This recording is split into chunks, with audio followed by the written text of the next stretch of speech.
Party की ओर से अखिल भारतीय अखाड़ा परिषद के अध्यक्ष महंत निरंजन गिरी के आकस्मिक जो मृत्यु की संवाद कल आई, उससे काफी आघात पार्टी महसूस करती है और उनके इस असामयिक मृत्यु पर जो बातें सामने आ रही हैं उस पर गंभीर चिंता भी व्यक्त करती है। महंत कोई साधारण व्यक्ति थे नहीं और आदि शंकराचार्य के परंपरा का निर्वहन करने का एक मूर्धन्य दायित्व उन पर था, लेकिन कहीं ना कहीं निश्चित रूप से कोई भाजपा शासित उत्तर प्रदेश राज्य में कुछ त्रुटियां रही होंगी कि ऐसे सत्पुरुष का इस प्रकार से असामयिक मृत्यु हुआ। हम अपनी गहरी संवेदना उनके प्रति व्यक्त करते हैं। एक अचंभित करने वाला एक बयान कल सामने आया। आप सबको मालूम है कि बजट सत्र में राज्य विधानसभा ने सर्वसम्मति से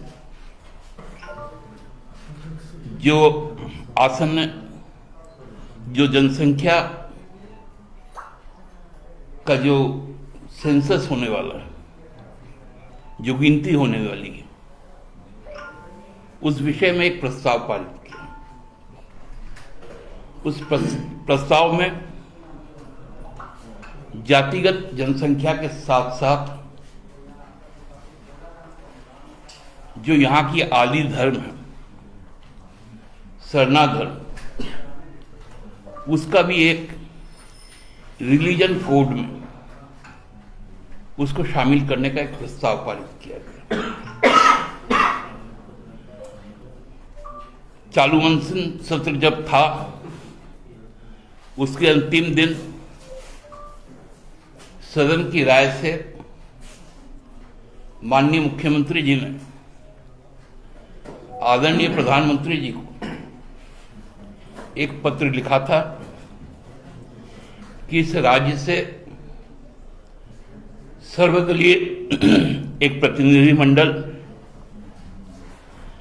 सरना धर्म कोड के मुद्दे पर और जातिगत जनगणना के मुद्दे पर एक 9 सदस्यीय प्रतिनिधिमंडल उनसे मिलना चाहता है। कृपया आप अपना समय उपलब्ध करवाएं। 9 तारीख को प्रधानमंत्री के कार्यालय से, उनके आवासीय कार्यालय से एक मेल आता है जिसमें ये उल्लेखित होता है कि माननीय प्रधानमंत्री जी ने कहा है कि झारखंड का प्रतिनिधिमंडल जिसका नेतृत्व मुख्यमंत्री करेंगे, वो देश के आदरणीय गृह मंत्री से मिलकर अपनी बात को रखे। ये तार्किक भी है क्योंकि प्रधानमंत्री जी की व्यस्तता भी होती है, क्योंकि जो पॉपुलेशन सेंसस होता है वो जो डिपार्टमेंट है, उसका जो कंट्रोल अथॉरिटी है, वो मिनिस्ट्री ऑफ होम अफेयर्स ही होता है। तो इसलिए इसमें कोई बुराई भी नहीं है। प्रधानमंत्री को जब वक्त मिलेगा और उनके दिल में यदि झारखंड के लिए प्रेम होगा तो निश्चित तौर पर इसके बाद अपने समय उपलब्धता के अनुसार राज्य प्रतिनिधि मंडल को समय देंगे। लेकिन भारतीय जनता पार्टी के प्रदेश अध्यक्ष द्वारा जो राज्यसभा के भी सांसद हैं, उनके विधायकों ने सरना धर्म कोड पर सर्वसम्मत राय व्यक्त किया था। लेकिन कल उनके पत्रकार वार्ता में उन्होंने साफ तौर पर कहा कि हम लोग, मतलब भारतीय जनता पार्टी का कोई भी प्रतिनिधि दिल्ली में जाकर गृह मंत्री जी से मुलाकात नहीं करेंगे। ये मुलाकात जहां तक हम लोगों की अपेक्षा है, या तो इस सप्ताहांत हो जाएगा या आगामी सप्ताह के शुरुआती दिनों में हो जाएगा। इससे बहुत स्पष्ट होता है कि भारतीय जनता पार्टी जिस सांप्रदायिकता की राजनीति करती है, धर्म को धर्म से लड़ाने की, जात को जात से लड़ाने की, उसी मानसिकता के तहत वो नहीं चाहती कि झारखंड का आदि धर्म सरना धर्म को प्रतिष्ठित की जा सके। उनकी एक पहचान, अर्थात अब तो यह स्पष्ट हो गया है कि भारतीय जनता पार्टी सरना धर्म के ही खिलाफ है। अब भारतीय जनता पार्टी इस राज्य के साथ साथ इस देश का आदिवासी विरोधी जो मानसिकता उनकी है, जो मनुवादी सोच है, जो औपनिवेशिक और सामंतवादी सोच है, उसके साथ खड़ी है। क्योंकि यही प्रस्ताव पश्चिम बंगाल विधानसभा ने भी पारित किया। इसकी गूंज उड़ीसा के विधानसभा में भी सुनी गई और छत्तीसगढ़ के विधानसभा में भी सुनी गई।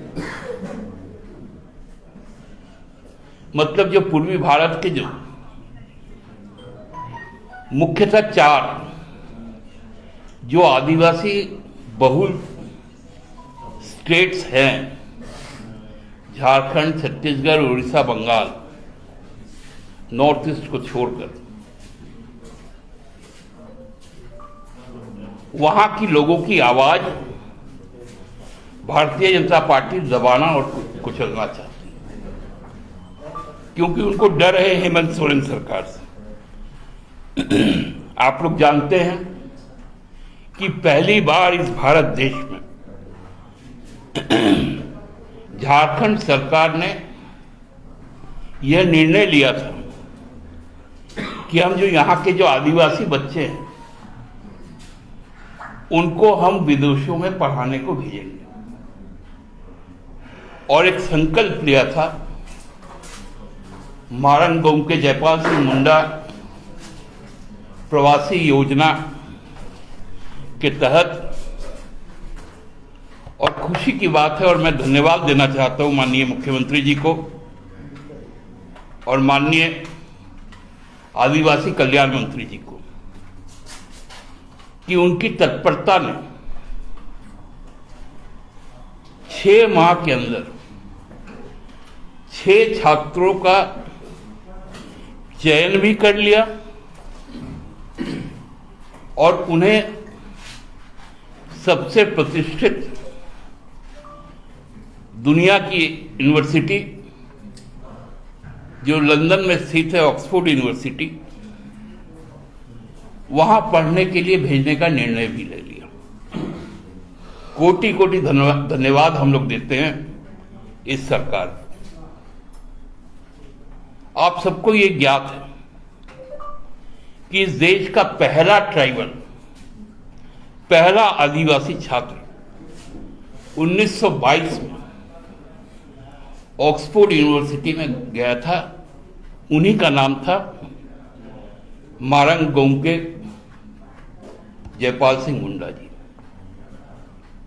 जो न केवल देश के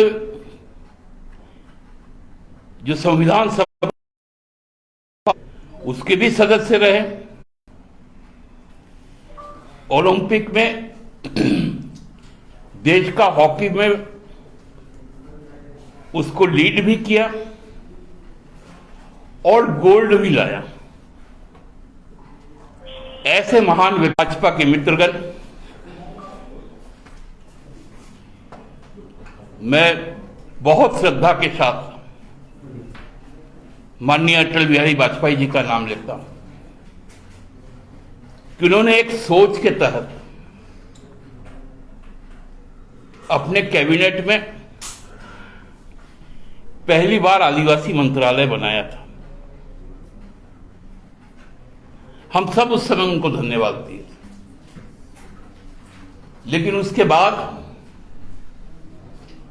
भारतीय जनता पार्टी द्वारा विगत 7 वर्षों में झारखंड में उस मंत्रालय को दिया गया। और सबसे दुख की बात यह कि रघुवर राज्य में जो तकनीकी संस्थानों में, उच्च संस्थानों में जो एसटी एससी के छात्र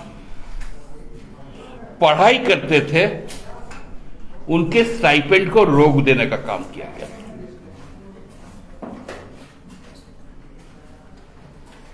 ये भारतीय जनता पार्टी अब इस तरह से जलना लग गई।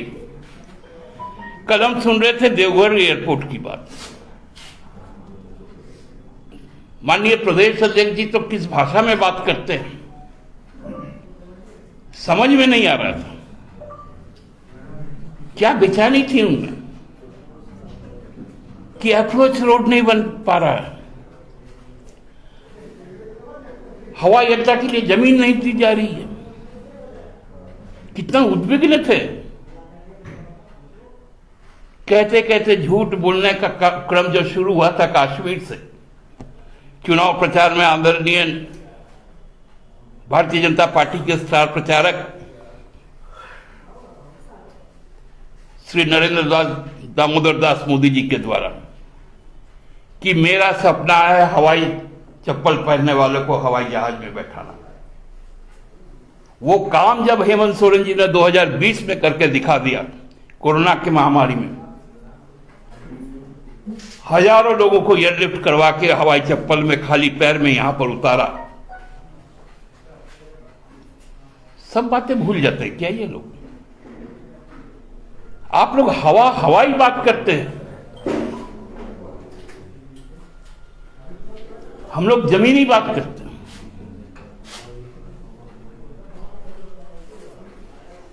आप घोषणाएं करते हैं, हम क्रियान्वयन करते हैं।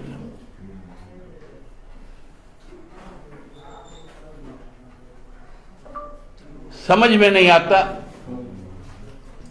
इस राज्य के लिए भारतीय जनता पार्टी के जो जनप्रतिनिधि हैं उनकी कोई प्रतिबद्धता है या नहीं।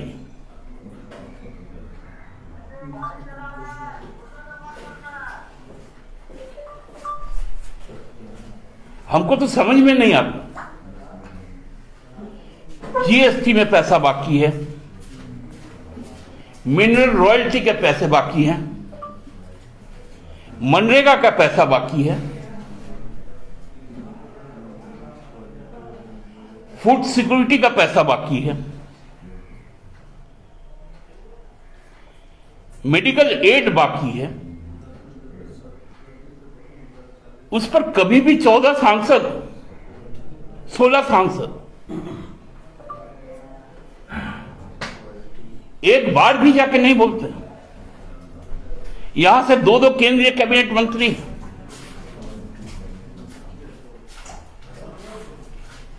कोई प्रतिबद्धता नहीं।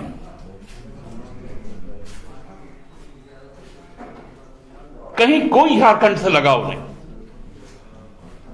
न सरना से लगाव, न आदिवासी से लगाव, न जातीय जनगणना से लगाव। और लंबी लंबी बात कर रहे थे। 27% ओबीसी आरक्षण।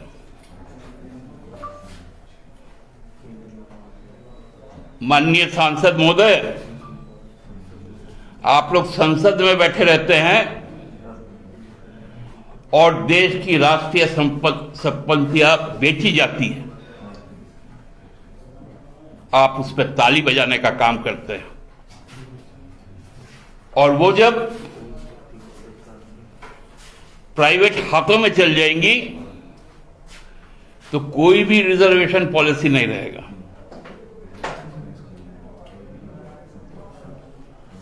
किसको हवा दिखाते हैं आप लोग?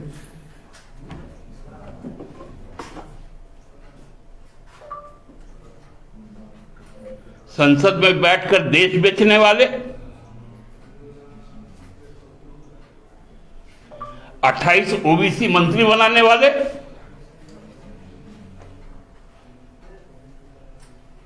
दलित, शोषित, जो आदिवासी हैं, जो मूलवासी हैं, जो अकलियत के लोग हैं, जो पिछड़े लोग हैं, उनके पीठ पर छुरा फोड़ने का काम करते हैं।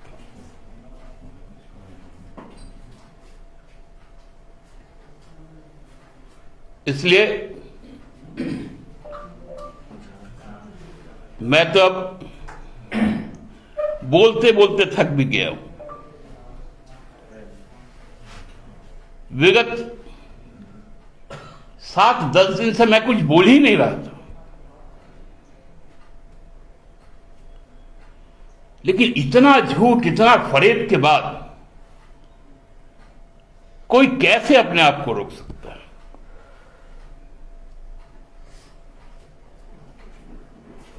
राजनीति की एक मर्यादा होती है, कुछ तथ्य होते हैं। कल बोलते बोलते बोल गए देहरादून का राइस भेज रहे मोदी जी, बासमती चावल एफसीआई में, और यहां खुद भी परोसा जा रहा। आप उस चावल का भात खाते हैं क्या?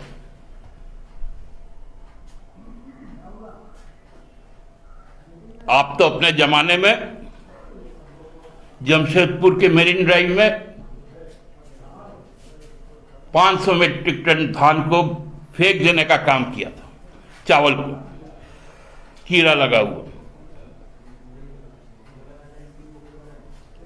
अच्छा लगता है बोलने में,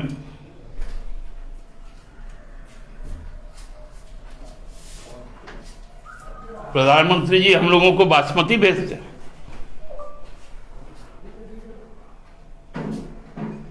अरे कुछ तो शर्म कीजिए, कुछ तो लिहाज कीजिए। आप अपने प्रधानमंत्री के विषय में बोलते हैं।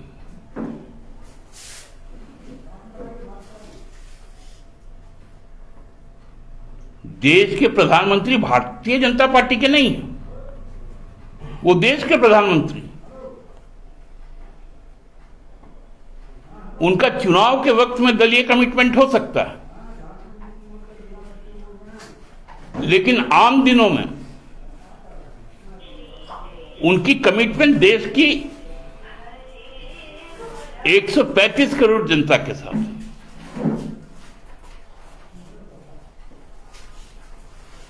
इससे कुछ भी यदि बोलना पड़े तो थोड़ा सोच समझ करके बोलें।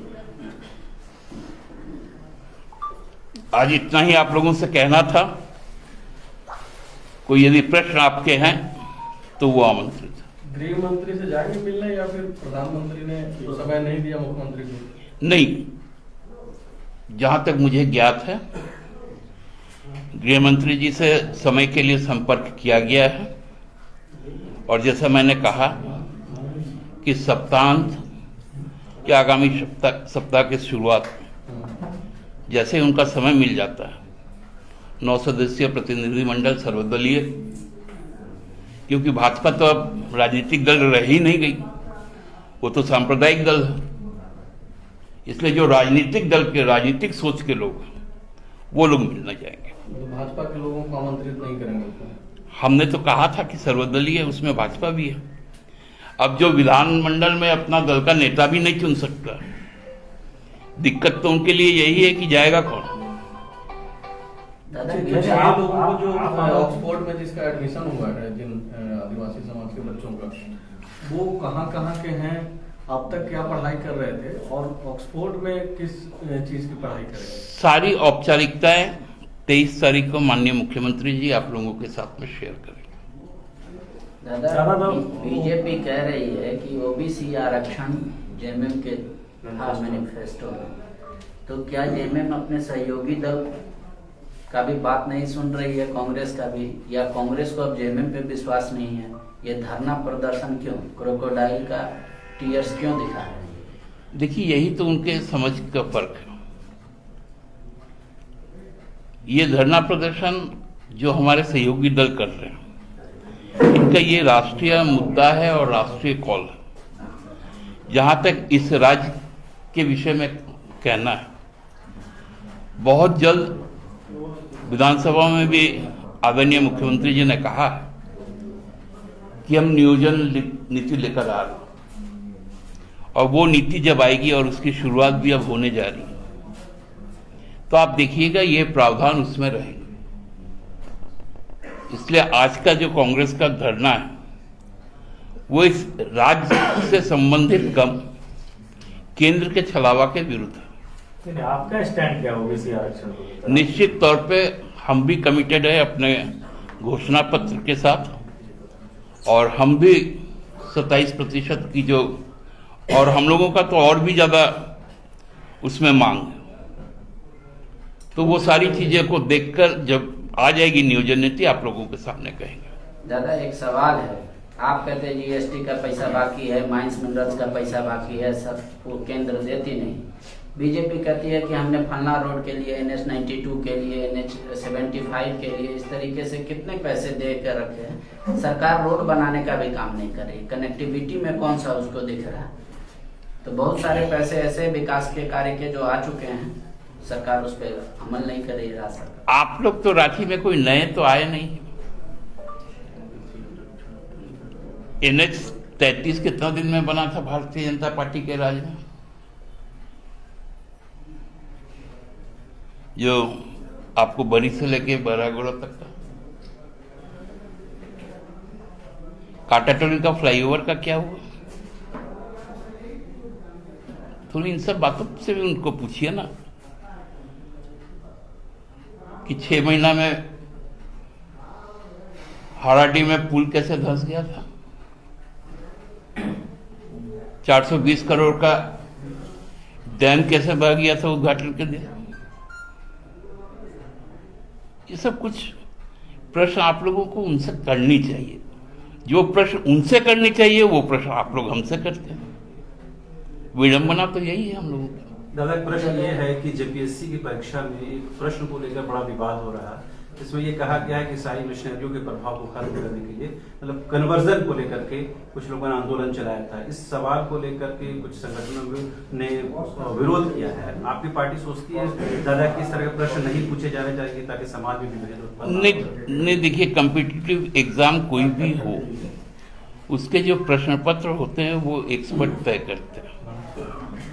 छात्रों को ही उस पर अपना प्रतिक्रिया देने का अधिकार है और उन्हीं का कर्तव्य है।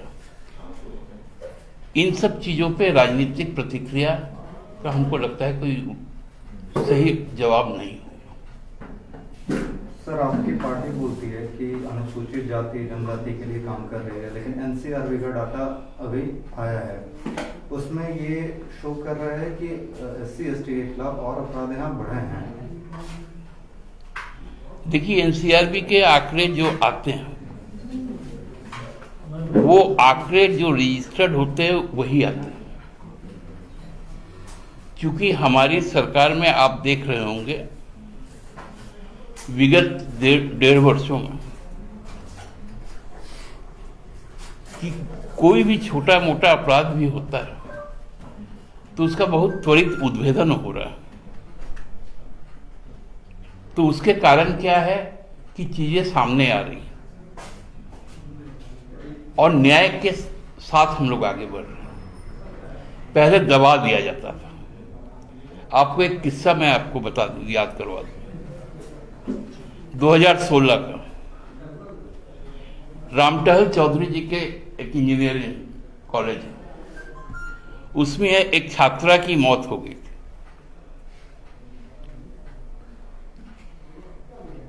हमको लगता है कि अभी 5-6 साल बीत गया।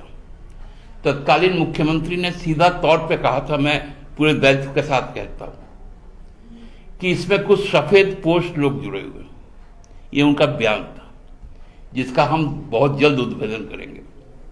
मामला सीबीआई को भी गया, आज तक उसको उद्भेदन नहीं हुआ। क्यों? क्योंकि वो लड़की एक मूलवासी लड़की थी। बस ये उदाहरण आप ले लीजिए, बाकी कस्टोडियल डेथ के बारे में हम आपको नहीं कहेंगे। दादा, पिछली सरकार में जो स्टाइपेंड स्कॉलरशिप का पैसा का कह रहे थे कि छात्रों को भी नहीं मिला, कॉलेजों को भी नहीं दिया, पार्टी क्या व्यापक इसकी जांच की मांग करेगी कि पिछली सरकार का वो सब पैसा और जो ट्राइबल के लिए पैसा था उसका जो डाइवर्जन हुआ, सब पे जांच कराए सरकार? अब सब पैसा खा के तो डकार गया ये लोग। अरे इन लोग का पेट इतना बड़ा है कि भरता ही नहीं, लेकिन फिर भी उनका हर अतरी का जांच होगा, और अतरी में कुछ भी यदि बचा है तो उसको तो जरूर निकाला जाएगा। दादा, लातेहार में जो हाल में घटना घटी, 7 बच्चियों की मौत हो गई थी, उसमें आज बंधु तिर्की गए थे और उन्होंने राज्य सरकार से मांग की है कि 25-25 लाख रुपया मुआवजा प्रत्येक परिवार को मिलना चाहिए सरकार की तरफ से। नहीं, ये बहुत दुखद घटना है, और देखिए इस पे हम लोग को राजनीतिक टिप्पणी नहीं करनी चाहिए, लेकिन ये पूरी की पूरी गलती भारतीय रेलवे की। 4 वर्षों से वहां गड्ढा आप खोद के रख दिया, अभी तक उसमें 12 लोग मर गए, और पीयूष गोयल जी ट्वीट करते हैं कि ऑक्सीजन एक्सप्रेस चल पड़ा। ये दुखद घटना है। राज्य सरकार भी संवेदनशील है, और हमको लगता है कि जो उचित प्रावधान है उसके तहत जरूर उन परिवारों के साथ सरकार खड़ी रहेगी। सर 27 को किसान का भारत बंद है, इसमें पार्टी का क्या है, समर्थन है क्या? पार्टी ने तो कल ही सार्वजनिक तौर पे घोषणा कर दिया है कि हम 26 को मशाल जुलूस में भी रहेंगे, हम 27 को बंद में भी रहेंगे, और 29 को भी रहेंगे। लो